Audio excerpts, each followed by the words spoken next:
Real stories with bold creatives.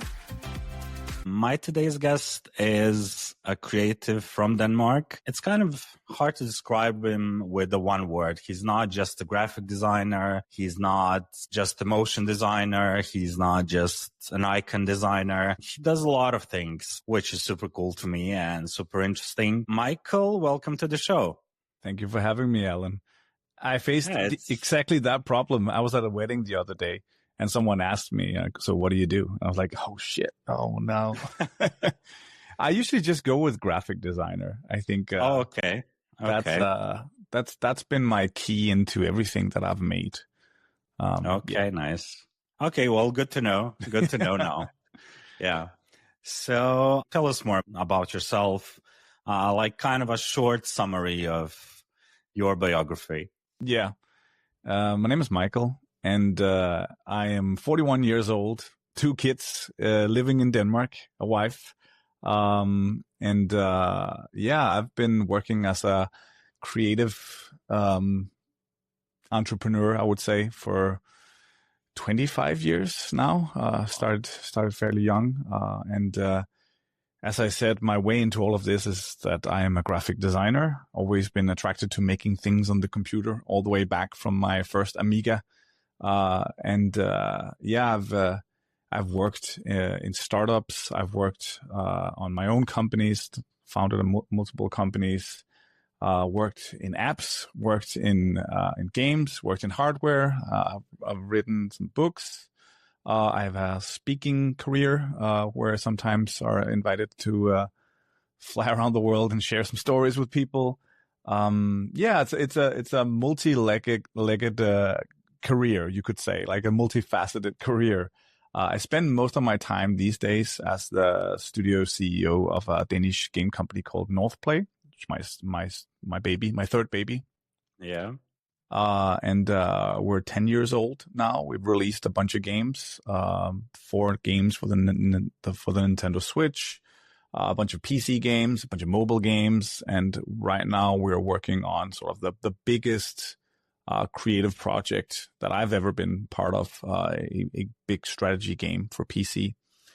I juggle multiple things. I still do some freelancing. I run a small one-man agency called Pixel Resort as well, where I do a little freelancing on the side. My weeks look very different. Sometimes I'm very privileged to go and speak at a conference. Sometimes I'm deeply embedded with my team at Northplay working on video games. And sometimes I just get to do some design or talk to awesome people like you, Alan. Oh, thank you. I mean, that's really interesting. I always love when people do different kinds of things, and it's not just one thing. I mean, I respect everyone, of course, but it's always interesting to talk people who do different things and see how they actually juggle all those things. And especially when they are so different. I mean, creating games and being a graphic designer on one hand and being a CEO are completely different things, right? Yeah, for sure. Yeah, very much so. I've had to learn a lot on the job. Like, I think I've been lucky just to kind of like throw myself at things, and not everything's worked out, of course, but just kind of kept coming back to what do I think is fun? I think I've built most of my career around that. Like, we can do that already now. The listeners don't have to listen to this for the whole hour. Like my MO, the whole ethos of my whole career is chasing things that I think is fun. And I've just sort of used that as a key to all the many different projects that I've been involved in. Yeah, I've read that. Yeah, it's like fun. Well, I mean, but it's such a good thing because if you are choosing what you'll do in your life, why not choose something fun? So I absolutely love that, and it's super cool to me. Yeah, and I think it's a thing that's easy to parrot and be like, oh yeah, I'm just doing the thing that I think is fun. It's harder to do, and I think most people don't dig one step further down. They'll be like, oh, I just have to, do this work, and then the fun stuff's going to happen soon, right? Or the fun project is just around the corner. And I've found that that's usually not how things work. Like, the world has this tendency to like give you more of what you put into it. So if you're not really having fun right now in whatever work that you're doing, chances are you're not going to have fun at all. That doesn't mean that everything has to be fun in a job. Of course, there's going to be boring parts of any job. Yeah, of course. But generally, as a guiding rule, every creative is sort of drawn to aspects of their work that they really enjoy doing or would love to get better at. And I think that should be the guiding pillar in most creative careers. Yeah, I absolutely love that. I mean, I've done so many things in my career as well, and from graphic designer, having my own agency, but really at one point having my own agency wasn't really fun. Yeah. I did everything except the design, except the things I loved. And then I just stopped. I moved to Spain, and I said to myself, like, I really need to do more things that make me get up in the morning and say, wow, I'm going to do this. I'm so into it. And yeah, so I definitely love the approach. Absolutely. But how do you juggle so many things? And you're also a father, and that comes into play.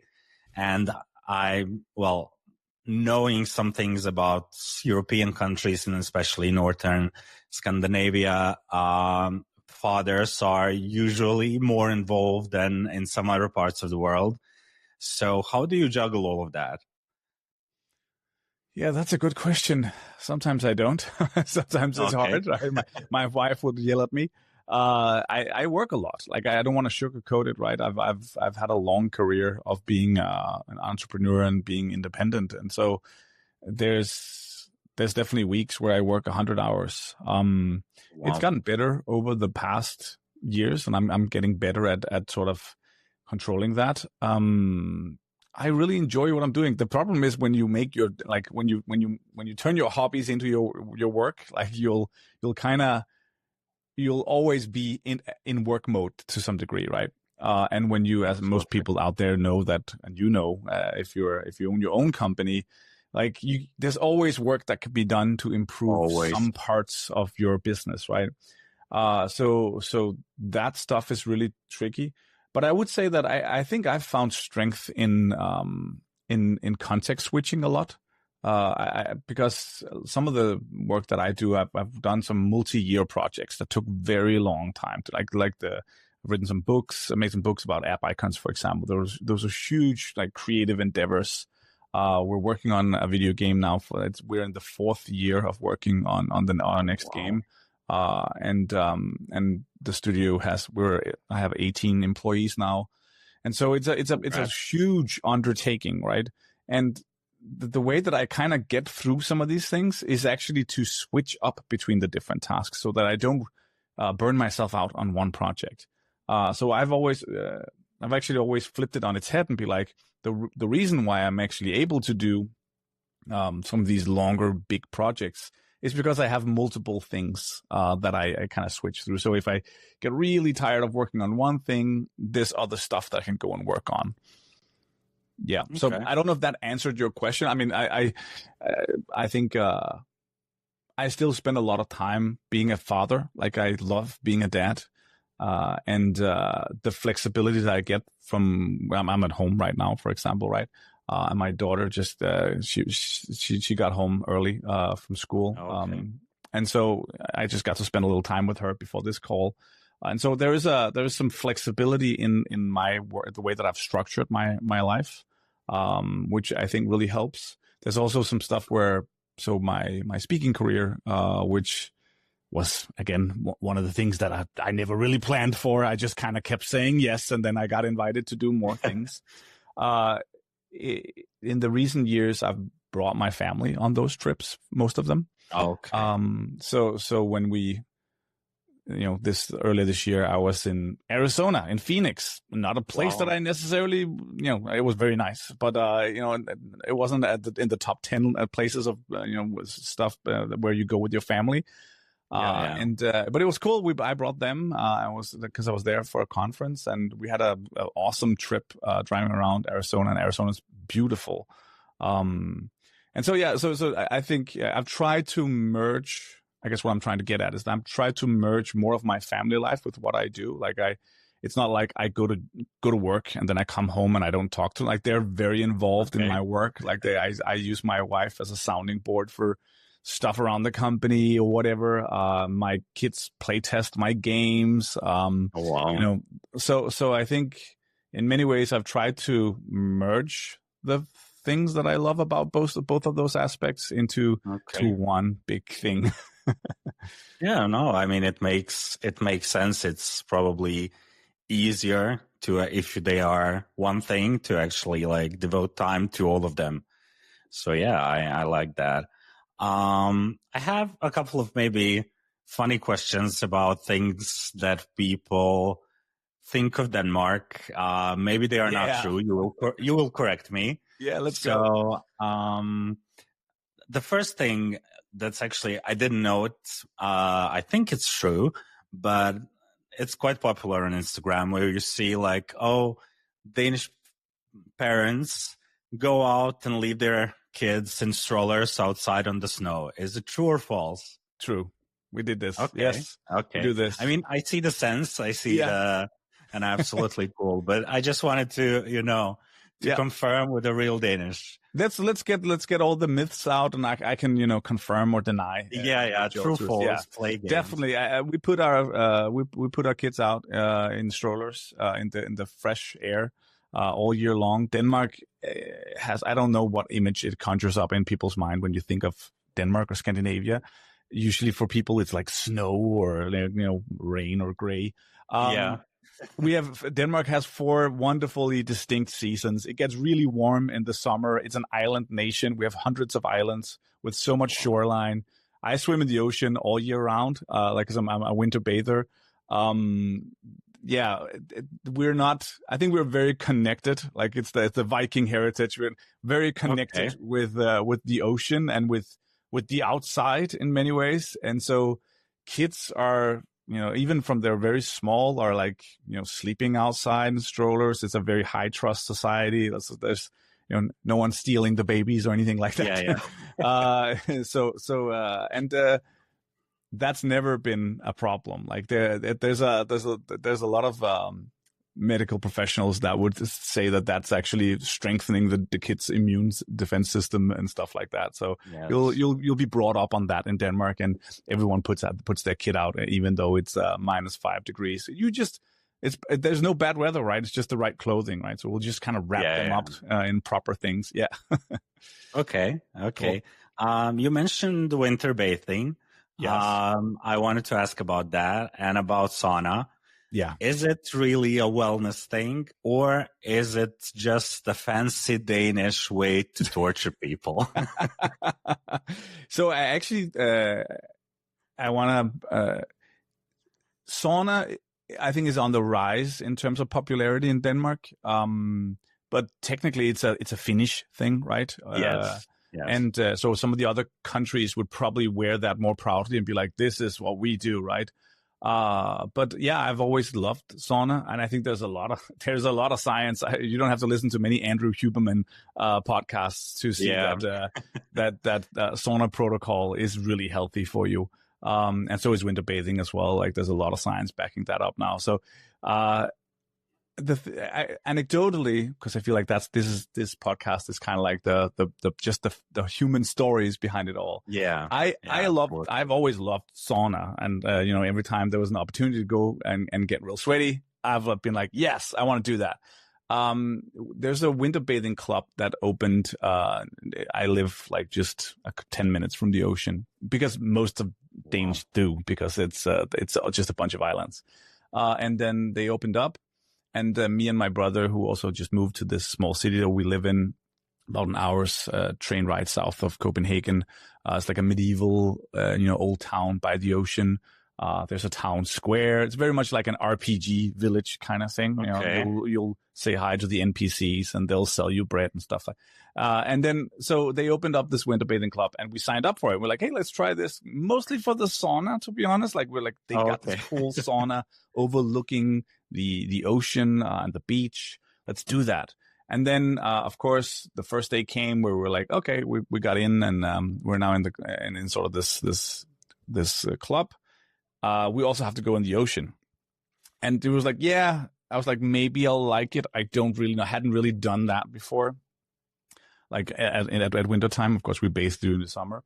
And I loved it. It's one of those things like if I can be an ambassador on this podcast for immersing yourself in cold water, I'll do it.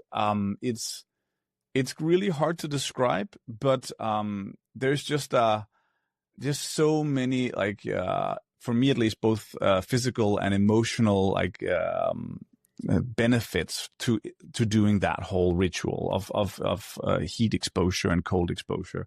And so I used to suffer from like back pain. All that's gone. I've got a lot on my mind. So, there's like but all that stress and anxiety will actually kind of, dissipate because you're in survival mode, right? Your body's like, holy shit, what's going on? It's like 1 degree Celsius.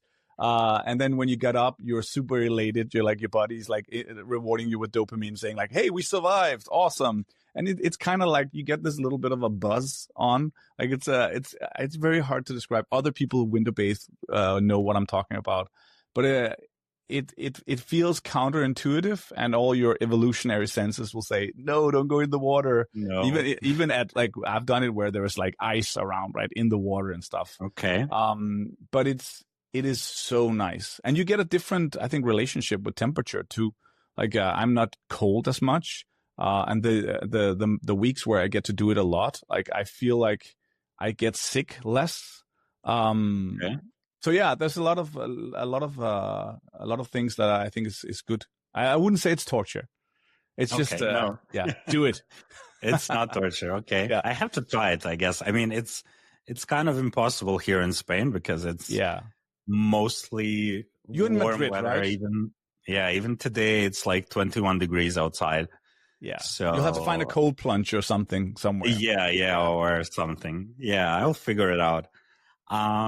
You already answered partially the next question, but I was in Denmark. Unfortunately, it was November. Well, it was this time around. I got married in Denmark, in Copenhagen, actually. Oh, nice. Yeah, it was really cool. But the weather was just horrible. Yeah. I'm sorry. Is it usually like that, or there's no 4 seasons are better? The 4 seasons are great. It's just that one of the seasons are much longer than the others. Okay. So I went for a run earlier today and swam in the ocean and went to the sauna and all that stuff. And today we got a little bit of sun. Like it was really nice. And I think, mostly Denmark I would say from around October until May, sometimes going into April, is like it gets dark very early. Okay. And so the amount of sunlight hours is like quite, I mean, it gets worse if you go to Norway and further up. Of course, we're not in the Arctic, but still it's pretty dark. And then we have a lot of like rain and just gray weather in that period of time. And so a lot of people suffer from, depressions and things like that. And then we have like this whole regimen of things that people do, I think, to deal with this type of like, I mean, people have survived in these parts of the world for thousands of years, of course, right? But I think off the top of my head, here's Michael's survival guide, right, for getting through Scandinavian winters. First of all, if there's any sun outside at all, if you're so lucky that it happens on a day, you need to go outside immediately. I think most people know that, living in Scandinavia. If you're working, leave your work, go outside, go for a walk. Really? Yes. Oh, wow. I think, I mean, I try to structure my days around this. I know not everyone can do that, of course, if you work in a factory or whatever, right? But I think cling to the sun like it's like your last hope, right? To get that dose of sunshine. I think that's generally a good advice. Then I would say a lot of us kind of take supplements like D vitamin supplements and things like that because we don't get enough sun. And then sleep, like to do a lot of like careful, like make sure you get enough sleep because that can really, really fuck you up, right? and it's dark all the time. So make sure, of course, get up at the right time and stuff like that. I would also say exercise outside if you can, and winter bathing, I think, is another good example of like, do something that connects you to the outside somehow. There's a kayaking club, or, you know, some just go running or whatever, right? But a lot, like, all those things are very important to get through it. And I think the last sort of piece of advice for getting through it is that if you can, leave. Like, go on a vacation, shorten it sometimes. For many years, we've kind of like, when you get to around December is fine. It's super cozy. Christmas in Scandinavia. Yeah, Christmas time and everything. Of course. But you get into January or February is the worst, right? Where it's not getting any better. It just keeps being dark outside, and another sleet of rain and whatever comes over you. If you can plan a vacation, that would be a good time to do it, just to kind of shorten the months a little bit. That was my guide for survival. Yeah, we should do like a guidebook, a PDF download book. Yeah, we should do it. Yeah. For people who are visiting or living there, that would be. Yeah, and I'm hoping I'm not scaring anyone away. Like, I've had many opportunities to relocate, and I've always decided to stay in Denmark. I love it here. I think it's one of the great places to raise a family. I was very fortunate to be born in this part of the world. So, and I Copenhagen is an amazing city. I lived there for 15 years. I still have an office there. And it really is as cool as people say it is. It is a food capital of the world. It has some of the best pastry, coffee, eating out, all that stuff, architecture, design. It's very walkable and bikeable city. It's easy. It's manageable in size. So yeah, I think it's great. I think people should come visit. But if you can, try to visit in spring or summer. Like, it's Copenhagen summers are very, very nice. So June, August, June, July, August, even September can actually be pretty cool. Okay, but not November like I did, I guess.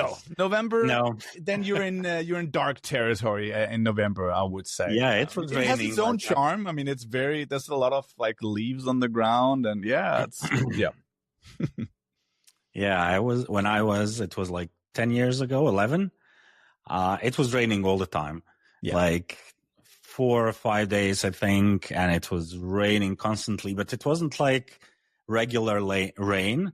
It was like kind of mists. Yeah. It's just in the air. Yeah. Yeah. We get a lot of that. Okay. Yeah. Well, and also one thing, everything is closed after 7, 8, right? I think Copenhagen is improving in that aspect. But yeah, generally, like you're not really expected to go out for dinner late. Like, that's more of a, I think that's Southern Europe thing. kind of thing, Spanish thing. Yeah. Yeah. Okay. So, well, good to know. I mean, I was surprised when I was there, and me and my husband were trying to find a place to have a dinner at around 9 o'clock in the evening. And everything was closed. So that was, but the pastries and everything is really, really cool. And the city is beautiful. So I love that part. Now, what would your kids say if we would ask them now, like, what does your dad do? What would they say? That's such a good question. Because actually the other day, my 6-year-old daughter had to give a presentation of what her parents did in school. So I had to kind of help her. And we of course had to like write a little note for the teacher to help them if they didn't remember, right? Yeah. But she remembered. She was like, my dad makes video games. Oh, okay. So you're the cool dad, okay? Yeah.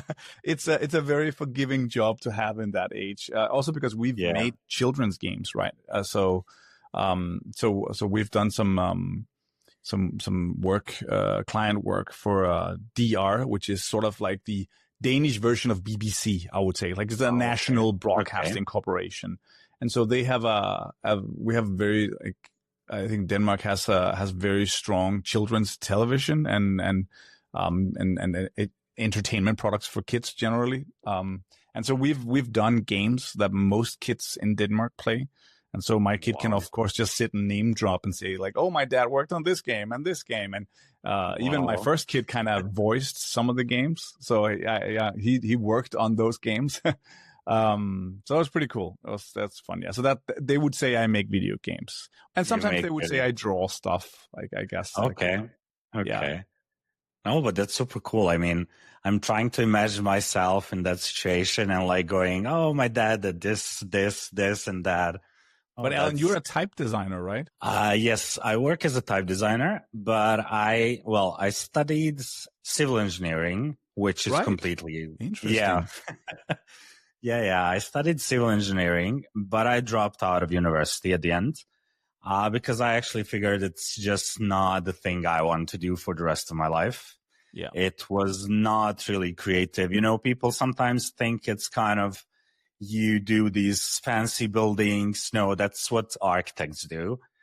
Civil engineering, they just do like math and the problem solving of those fancy buildings.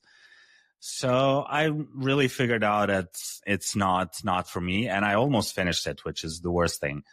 But I didn't want to waste my time on that anymore. And I started my own agency without any previous experience in design or anything.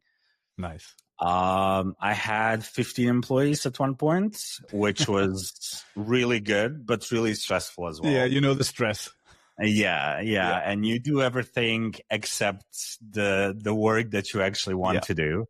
So, yeah. And then I was just talking, I had another session to record before this, and I was talking to a creative from the UK, and I told her like, man, I felt like at that point, I did the job that I didn't want to do, you know, and soon after that, a couple of years later, I moved to Spain and I started working as a solo type designer. And I loved it ever since. And I do that. I started the podcast as well, but my main job is type design. So, yeah. Yeah. That's a good example of like chasing the fun, I guess. Yeah. I mean, I started designing because I liked it. I started with a design for a friend's website, and it was in Flash. And back in the days when we were playing with Flash. Yeah. Good old days. Yeah, old days. And then, you know, I started designing brands for different companies and logos and everything. And I really liked it. But as we were growing, I was doing more like marketing, paperwork, accounting, and everything that you really don't like to do. I mean, who likes to do accounting, you know? Accountants. I mean, there are people, I guess, but I don't know. I see myself as a creative, and counting the numbers isn't really on the top of the list of the things I would like to do. Yeah. That makes sense. Yeah. And then I slowly shut down the agency, and luckily all the people that were there, they learned so much, and they continued working either for themselves or for other agencies. So that was really cool. And I decided to do type design. Like, okay, what do I like the most, and where I don't have to have clients? Because it's similar to games that you do. I mean, you have clients, but they either like your game or they don't. You know, you don't have to fulfill their wishes unless you are just doing games for a client. Yeah. So, yeah, I love that part because I'm quite free. You know, I can, as you said, organize my life.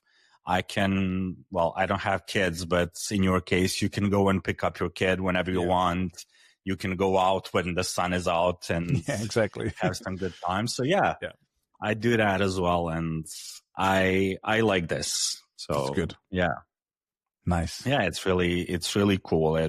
I know it's not common. Not everyone can do it, but it's about chasing that happiness. I feel like when people are listening in or watching this, like that's what I wanted. That's the gospel that I'm trying to spread, and it's part of the DNA of everything that I do, and the talks that I give at conferences is, you know, I might talk about specific projects that I made or challenges in the creative work and whatever, but underlying all of it is sort of this relentless pursuit of not settling for something else than what would make me happy to work on.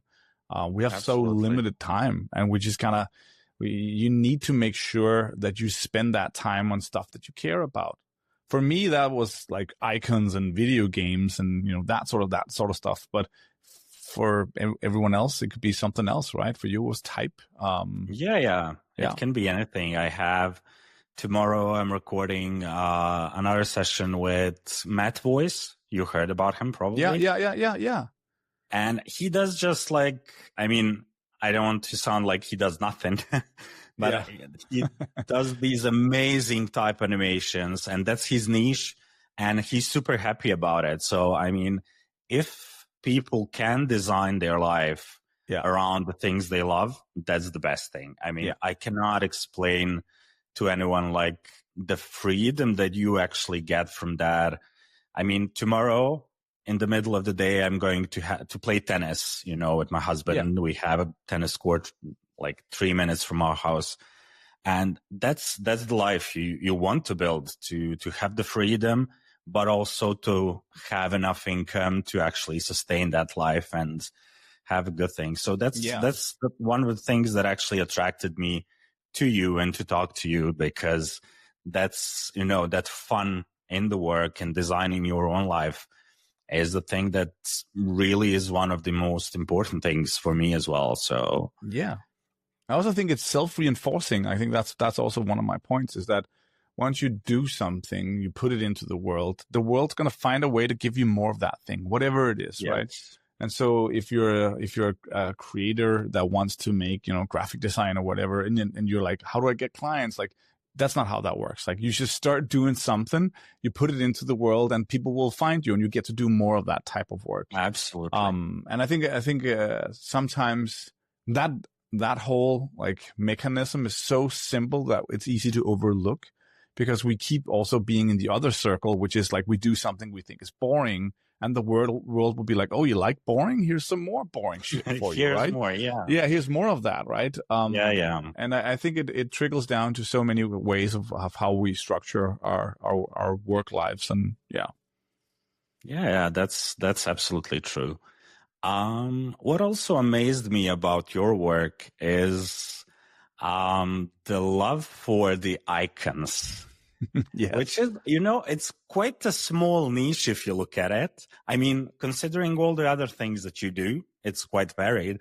But designing icons and publishing books and icons, it's quite a small niche. What attracts you to icons so much? It's fun that you're a type designer, because I think there are a lot of similarities between the two disciplines. Like you have like this system that you have to adhere to, and you have to kind of design in a limited, restricted canvas.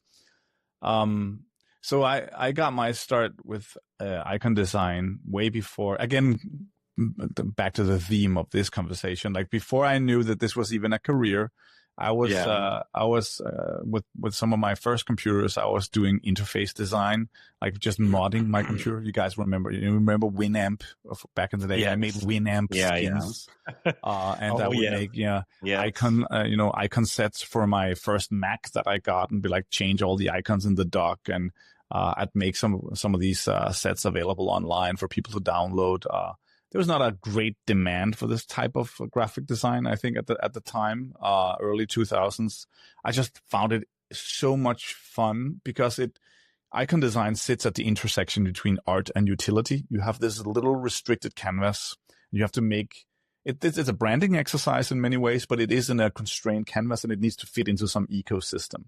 So icon design, of course, is an old tradition. If you really take the long glasses on, all the way back to ancient Egypt. But in modern software, they've helped make abstract concepts more understandable for people. And then in even more modern times, they've worked as these little branding elements for applications, for example. And I think when I got into it, it was before the smartphone sort of became a thing. And so I was just kind of spending like late nights in my Copenhagen apartment making icon modifications and UI customization together with a small group of other people online. And then the iPhone launched, and it was kind of like a seismic shift, I think, in UI design in many ways, the advent of touch interfaces, because whereas icons have always played a role, they now played a very central role, right? At the rise of apps was also the rise of the app icon. And I, along with a few other people, were like uniquely positioned to make this type of work. Today we'll call it like skeuomorphic graphic design. Yeah. I don't care much for that concept or that word, but generally, like, we had thousands and thousands of hours in Photoshop trying to mimic materials and lighting and things like that, and creating these little scalable branding elements. And so that's why I loved it so much, and I loved it before it became a job. But suddenly there was this huge demand globally for this. And I think me and that little group of people would go on to become quite influential in graphic design, because we were filling in this need for icon design. And even branding and a lot of like other graphic design kind of followed suit in the years after. You'll see logos becoming more and more square in their formats and whatnot, simply because app icons was a dominating factor. So while it's certainly a niche in that not that many people make app icons or do it full time like I did, they're used by billions of people around the world. They're in our pockets, in our phones. We organize our home screens. When a big app changed their app icons, that you'd have online conversations about it. Like, it's really what makes software relatable these days. It's like when you think of an app, you think of the app icon, right? And so I loved that intersection between art and utility. I think as a graphic designer, it's such a fun playground, because you have this limited constrained canvas and you need to tell a story. It's a branding element. You have to make something that's aesthetically pleasing but still fits in within the system. So I think it has like all those elements of good graphic design, elements that you use in type design or web design also, right? You also talk about legibility and uniqueness and all these things. You do the same with app icons. And so I always, we're always drawn to that. I still freelance on app icons, simply because it's such a nice and uncomplicated piece of graphic design in many ways. And I'm really good at it. So I really like it. I've made thousands of app icons for big and small companies through the last like 15, 20 years, for applications for desktop or for mobile, or, and it's spun out into branding as well, and like logo work and all that. Okay. And then I wrote 2 books on it. Someone had to. And because I felt like it was we have all these logo books, beautiful logo books. There's typed books too, with beautiful type in them. Yes. And I was like, why has no one made an app icon book, right? Because I feel like the same care and attention goes into these things. And so, I kind of just started the website one evening. Be like, I'm making a book. Okay. And it took me 4 years to make the first book. Mostly because I didn't just wanted to have my own work in there. Like, I wanted to feature other people's work as well. And what I also discovered was that while I probably started the project because I just love app icons and I wanted to make a nice coffee table book about it, it also kind of turned into like this preservation kind of thing. A lot of the app icons were actually disappearing. Many of the icons that I remember from the early app stores are not around anymore. And so it became this archaeological hunt to dig out old files and get everyone to sign license agreements for it. So the first book took 4 years, the iOS app icon book. And the second book took almost 2 years. That's this book. I have it right here for those that are viewing this one. And it was like full of beautiful art from artists around the world, process breakdowns, interviews. It's a really nice time capsule in many ways for the art made for our devices. And if I'm not wrong, you self-published both of these? Yes, I self-published both of these.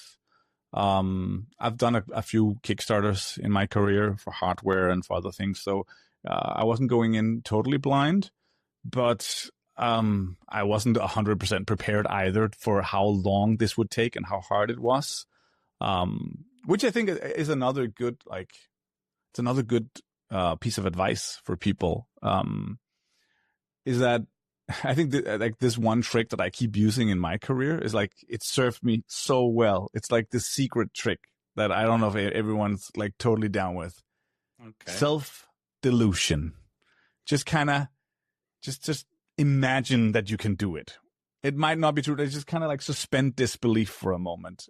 Whatever it is that you are thinking about out there, like you want to make a project or become independent or whatever, it can be super scary. And if you think through all the steps, you might not do it because most things are hard. Most things worthwhile takes a long time.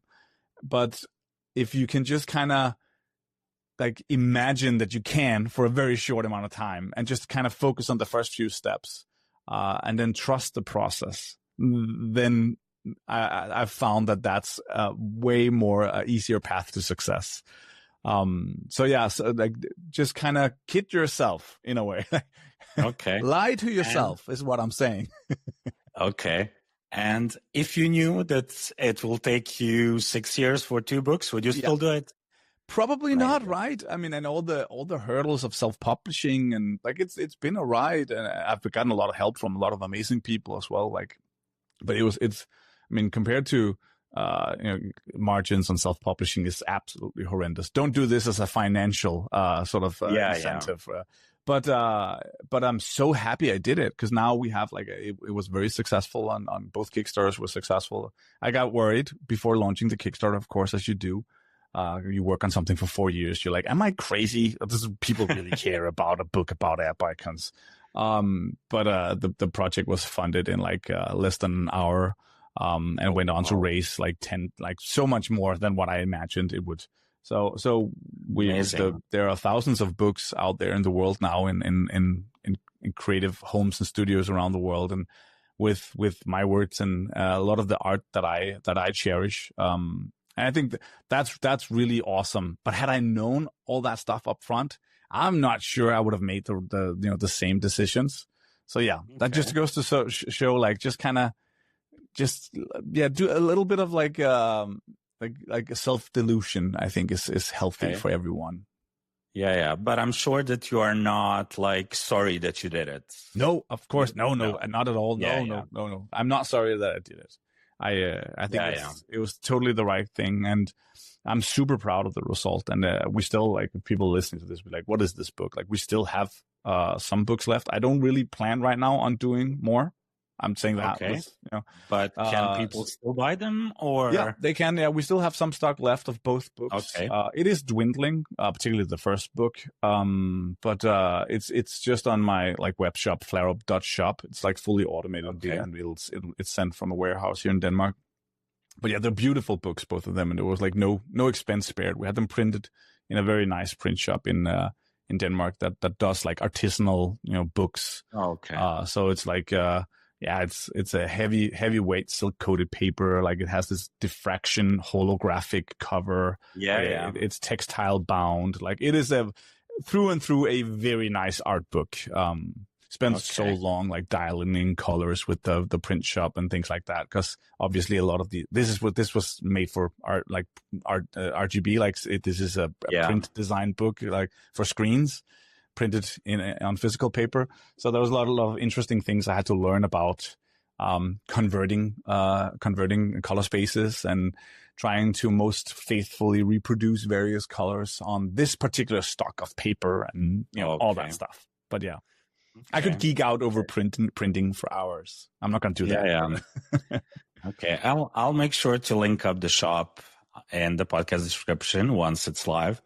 So yeah, I love that. And how did it feel to actually, when you first had the books in your hands, how did it feel? It was crazy. It was unreal, because you spend so long imagining something and then finally seeing like the final result. And this actually goes for most of the projects that I've been involved in. Like I'm kind of like, it feels so weird being at the end of a creative process, a long one too, seeing what you made, seeing it all come together, because in many like parts of that journey, and I think many creatives can probably relate, it feels like it's not going to happen. Like, it's so hard. There's so many obstacles. The road is long. Like, will it ever become a thing, whatever the thing is that you're working on? And then finally, like, seeing that morning dawn and being like, okay, here it is. Here's the physical book. It was pretty crazy. I feel the same way about the games that we make too. Like, there's just hugely complicated pieces of software that has to come together. And I'm amazed every time that it does. Amazing. Oh, I love that. I mean, it's so many different things. That's what creativity looks like for me. You know, it's books, games, apps, graphic design, icons. It's really cool. Did you ever do like branding, like graphic design in that part, like logos and everything? Yeah, done lots of logos too. Okay. I love that discipline too. Like, I've always had probably more freelance work that I could take on, and so I've gravitated towards making more icons than logos. But yeah, no, I make logos for everything, like for all of our own games, all our own projects.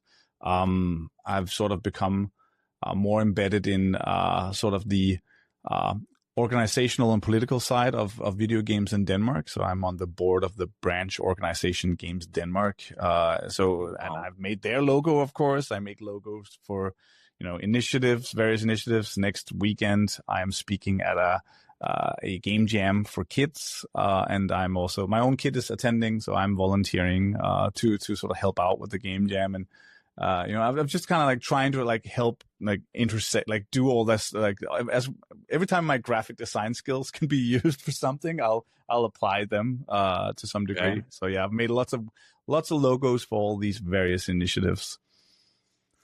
Okay, that's really cool.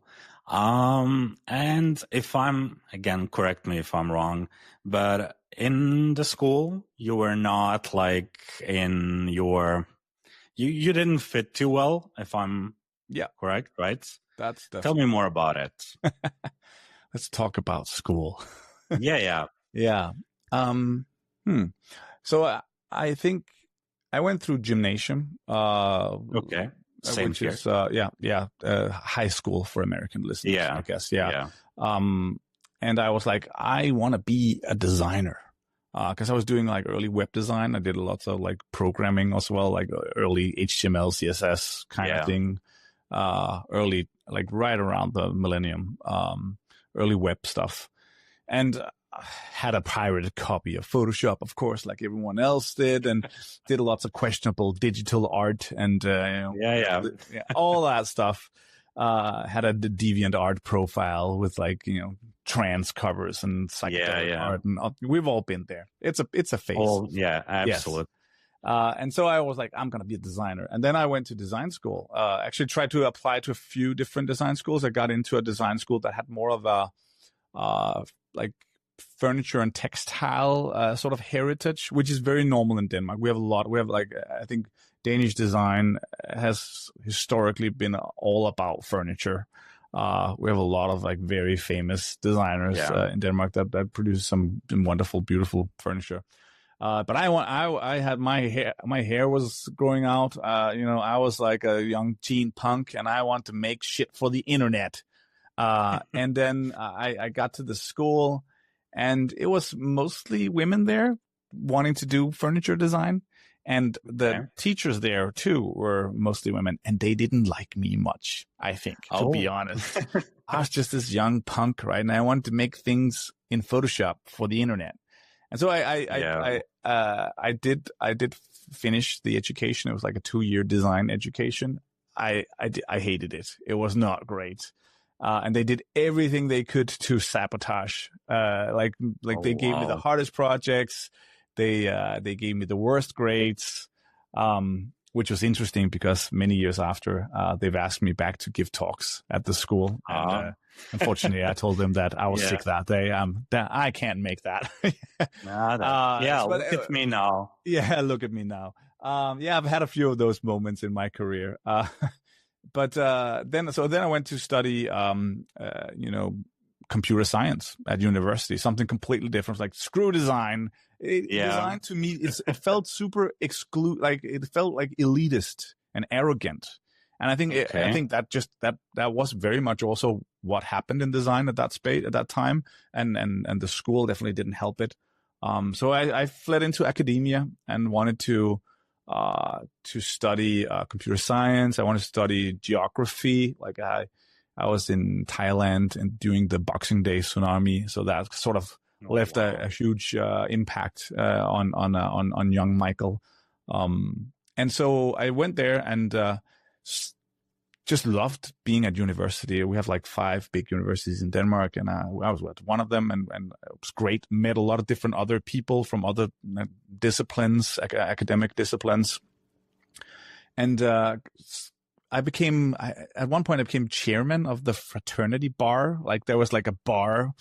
We're in the weeds now. But I'm driving at a point, trust me. And so the thing is, we had a lot of parties and things as you do at university, and someone had to make flyers for these parties. And I liked design, so I made some flyers, and someone had to make some, like there was some book print design things, and I was like, I can do that. There was some website design things. I was like, I can do that. And slowly, like one project at a time, I kind of got pulled back into falling in love with design. This was like at the advent of social media, like the early days, right? Yeah. And so I was like, I think I'll give this another shot while I study computer science. And then I made a portfolio, like Pixel Resort, the first version of my one-man studio. That website went live while I was at university. I remember buying the domain in class and like kind of like hand coding it and putting it up. And I think that was kind of where people started contacting me for freelance work. So this is mid 2000s probably is where I start doing more. I'd done some freelance work like for friends and family and acquaintances before that, but never in a structured way. And so now I was kind of faced with this fact that there's actually a pretty rich like freelance career here, but I was also going to university. And so I took my bachelor's degree. I found out I wasn't a very good programmer. So I was a horrible programmer, actually. Luckily, my visual skills were pretty good. But I did go and apply for a master's degree at the IT University of Copenhagen, which is sort of a next tier up. And I think we were like 5 guys applying. And, we all went in and handed in our applications at the same time. And like, this is going to be awesome. I was the only one who didn't get in. Oh, come on. So it was a little bit of a sucker punch for my academic career.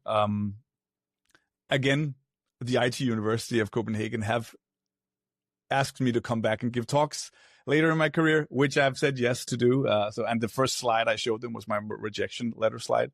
Oh, okay. So that was pretty fun. I think I've had a tricky situation. That's a roundabout way of answering your question, but I have had a tricky trip through this school system in many ways. There are parts of it that I really enjoyed. I have a wonderful, diverse group of friends from all sorts of walks of life and disciplines today, because I went to a university that mixed up people. So I have biology professors in my friendship group that will tell me exactly what frog that is when we're out on a trip, right? But also have PhD people with PhDs in physics and things like that. So it's sort of like, I've been happy for the connections that I made during school, but I didn't really love how much time I spent not working on things that were directly useful for the career that I would eventually go and get. That's the time when I parted ways with the school system. Went to freelance full time, and I spent a few years working for an agency. Kind of did that. That was, I feel like that's kind of like being drafted for the army for most graphic designers. Yeah. You have to go and do the job. True. You have to do all the different design for everyone. And it teaches you a lot, and it kind of sucks. And then after that, I started my own companies and worked on a product development studio called RoboCat for a bunch of years that I co-founded. And then I founded Northplay, which is my game studio. And here we are. That's quite a road. Yeah. You mentioned young Michael. Is there something that if you could is there something you would say now to the young Michael to do differently, or some advice? Yeah, I think there's a bunch of things. I could fill probably a whole book full of things that you would say to young Michael. Maybe you should. Yeah, maybe I should. Yeah, I think one of the key takeaways is that I've been, like, as you can probably hear from me telling my story, is that I've done a lot of things. Like, I've been a very hungry man at the creative buffet table, right? And I think one of the things is that just because you can do something doesn't mean you have to do something. Like, I think that's a good takeaway. That's a good one. I've often kind of just chased a lot of like things that I thought in the moment would be fun to do without maybe thinking it 2 or 3 steps further down the line. I think I've gotten better at this. And so the chasing fun part, I think, mostly gets you to a nice place if you really think through the whole process. And I think that took me a long time to figure out, because there were so many opportunities and I still think there are today, for creatives to start your own company or chase freelance or join a startup, or like a million different products you could work on. You know, is it hardware, software, is it games, is it whatever?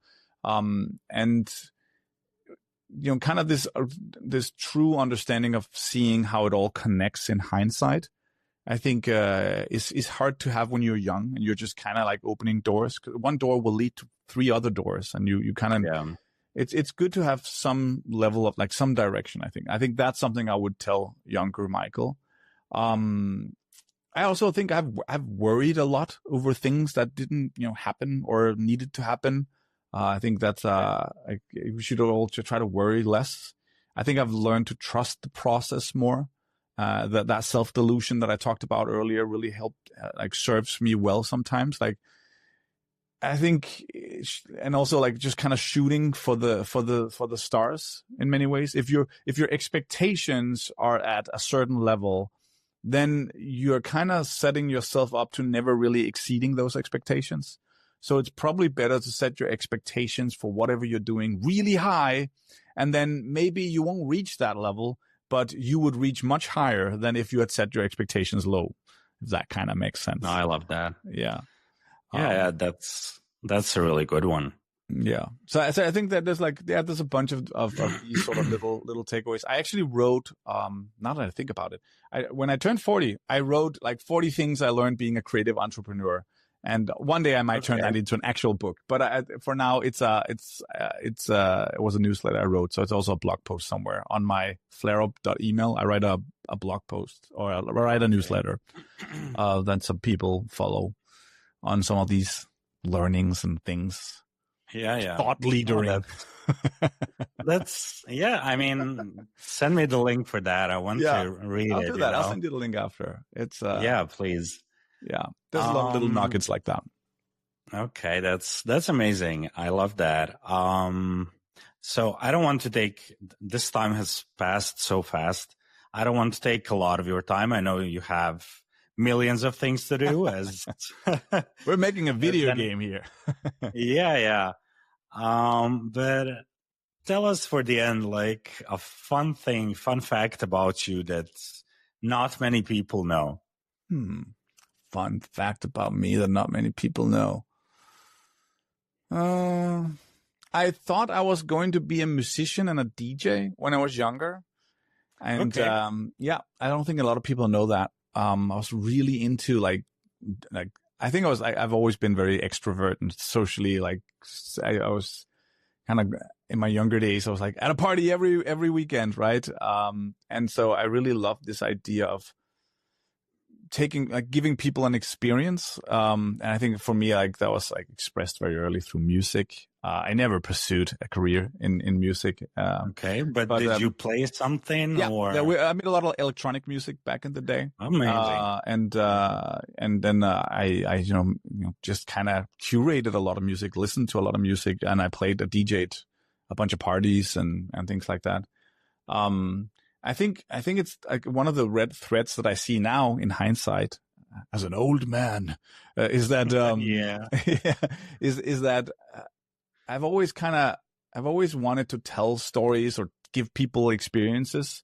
I tried to do it through software when we made apps, and I tried to do it through graphic design when I make icons, like little embedded meanings and things, little winks to the viewer through the design, the graphic design that I make. And I've tried to do it through, now through video games, which is kind of an expression of the same thing. You want to create a world that people can enjoy. You want to tell a story. Same with music. Like I think they're all just kind of me attempting to like give that experience to someone else, things that I enjoyed myself growing up, like same with video games, trying to add a little bit to that cultural heritage. I think I've been preoccupied with that for a long time without really realizing it. And it expresses itself through, books that I've made, the books that are made are little time capsules of, trying to hand people like my love for icons to other people and be like, look at this beautiful world, right?